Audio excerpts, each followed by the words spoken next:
is something for the whole of mankind to emulate and to copy. That is only salawatu wa salamu alayhi sallallahu alayhi wa sallam. And then we find that the women have rights. وَلَهُنَّ مِثْلُ الَّذِي عَلَيْهِنَّ بِالْمَعْرُوفِ. And women have rights corresponding to the obligations on them, according to that which is equitable or that which is fair. But unfortunately we find many people only have one verse on their mind. First verse is وَعَاشِرُهُنَّ بِالْمَعْرُوفِ, to live with them honorably, is the first verse showing to be respectful to women. And the second verse is, and they have obligations upon them. It's two ayat showing obligations towards the women, to be good to them. And we know that Islam gave the rights of the women many centuries before the women rights or the suffragettes. When these women came and they gave the rights of the women. And the Quran clearly states about the Jahiliyyah, the ignorance of the people. بِأَيِّ ذَنْبٍ قُتِلَتْ, for what sin was this woman killed? And then Islam came and gave the woman the right to be free, to earn her own wealth, to earn her own business, the right to even, to claim her own right to marriage. So we don't need to listen to these people about the rights that they are giving to women. It's all been laid down inside the Quran. Surah Al-Nisa, Surah Al-Tahrim, Surah Al-Mujadila, Surah Al-Talaq, Surah Al-Mumtahina, Surah Maryam. All of these surahs inside the Quran, all of these ayat showing the role of women in society in the way that we need to behave towards them. Don't talk to me about your rights, because Allah subhanahu wa ta'ala stated in the Quran, الرِّجَالُ قَوَّامُونَ عَلَى النِّسَاءِ, men are stronger than women. If you read the word, what does qawwam mean? It means one who stands with one's obligations and duties. One who does not fulfill the rights of the house is not considered as a rijal, or as a rajul, as a man. So when you are told to tidy up, to look after the house and say, look, I'm a man, I can't do this. If the brothers find out about this, they're not going to call me a man, they will call me a pussycat. I'm not a man. But look at the seerah of the Prophet Muhammad sallallahu alayhi wa sallam. إِذَا دَخْلَ فِي الْبَيْتِ كَانَ يَشْغَلْ بِشُؤُونِ الْبَيْتِ. If he entered the house, was busy with the affairs of the house. And if he left, when the adhan came, he left for the affairs of al-Islam. This is the sunnah of the Prophet Muhammad sallallahu alayhi wa sallam. That's why many of the ulama, they write, do whatever you have to do outside the house. But once you enter into the house, don't talk about your work, your deadlines, your assignments, anything, khalas. Lock it all and throw the key outside the window. And get on with the rights inside the house. And then when you leave again, then carry on with what you have to do. This is the just balanced way. وَكَذَلِكَ جَعَلْنَاكُمْ أُمَّةً وَسَطًا. That we made you the middle nation. Not forever you find some brothers, especially in this IT industry, laptop at work, laptop at home, laptop in bed, laptop maybe even in the toilet. The whole of the work, I'm designing a new website or I'm doing something special. And then the rights of the women are just taken away. And then even then when they're doing something, I'm searching for a nice holiday resort for you anyway. Trying to use that as an excuse. No time for their family. And that's what we find, that some people have even written that women's manuals and women's digests are on the increase. That people will sit, these women will sit and read. Why do you think these boom books talking about fantasy about women, that forever, hundreds of titles, women are buying them, reading them, and living in this fantasy world about these dream men? Or the man, what I remember when I was young, the man dressed in black would give, what is the chocolate called black magic. He would come through the window and then fly out the window again. That's what these women are waiting for. So we find, بِمَا فَضَّلَ اللَّهُ بَعْدَهُمْ عَلَىٰ بَعْضٍ وَبِمَا أَنْفَقُوا مِنْ أَمْوَالِهِمْ. Because this is the criteria which Allah has given them. Allah subhanahu wa ta'ala has given them the preference over the women. وَبِمَا أَنْفَقُوا مِنْ أَمْوَالِهِمْ, because of what they spend from their wealth.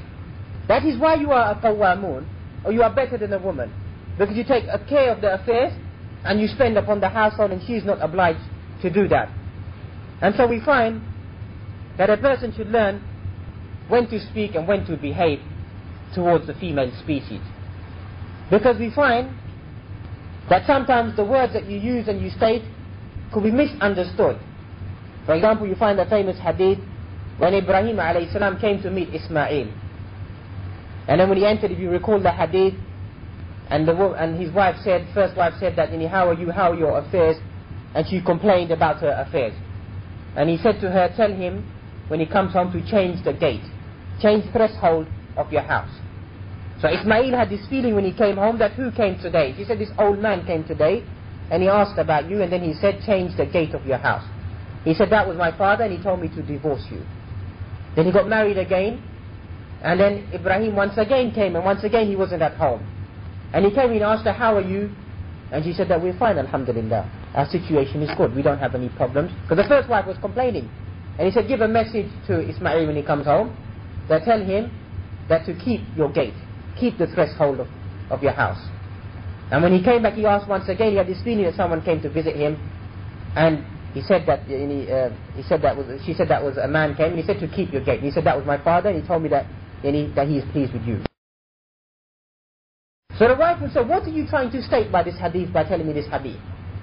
What are you trying to state? Because this is the nature of the woman. You're trying to state that I'm no good, and you want to get rid of me.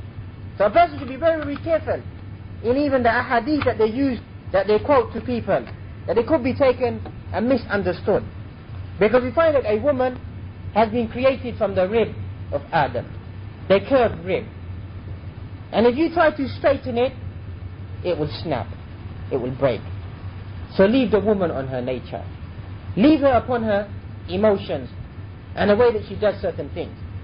If she irons your clothes in a certain way, don't say iron it like that, please. You may get the iron in your face. Because when you don't see the brother for a few days and you find a scar on his face, you know why. Or his clothes are burnt. Take this. Leave it the way it is. Learn to have sabr, have patience, and to accept it.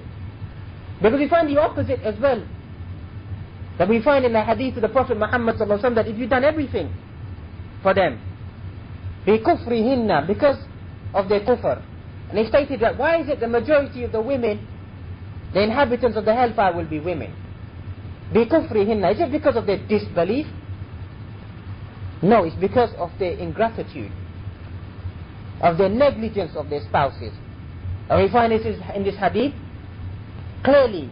لو أحسنت إلى إحداهن, if you done good to one of them, الدهر, yani throughout your life, all the time trying to be doing your best to serve her and to be good to her, ثم رأت منك شيئا, one small slip from you in your life, didn't pick up on time, didn't drop on time, didn't do what she told you to do, one small slip, قالت ما رأيت منك خيرا قط, never ever have I seen anything good in you through my whole life being married to you. Never ever. ما رأيت منك خيرا قط أبدا. I don't know why I married you. There's nothing good in you. Tell you to do one thing, you don't do it. The whole week could have been spent doing something good, but I've never seen nothing good in you. Just a waste of time, waste of my life. بِكُفْرِهِنَّ, because of their ingratitude. They should pay heed upon these ahadith of the Prophet Muhammad with all respect to them. That you don't want to be amongst the inhabitants of the hellfire. And whichever husband is pleased with his spouse, she can enter through any doors of paradise that she wants. You have opened the doors of paradise for yourself. And then we find also, likewise inside there, bearing the following verse, فَإِن كَرِحْتُمُوهُنَّ فَعَسَىٰ أَن تَكْرَهُ شَيْئًا وَيَجْعَلَ اللَّهُ فِيهِ خَيْرًا كَثِيرًا. If you take a dislike to them, it may be that you dislike a thing, and Allah subhanahu wa ta'ala brings a great deal of good in this good, something evil, or this bad point, it brings about something good inside there.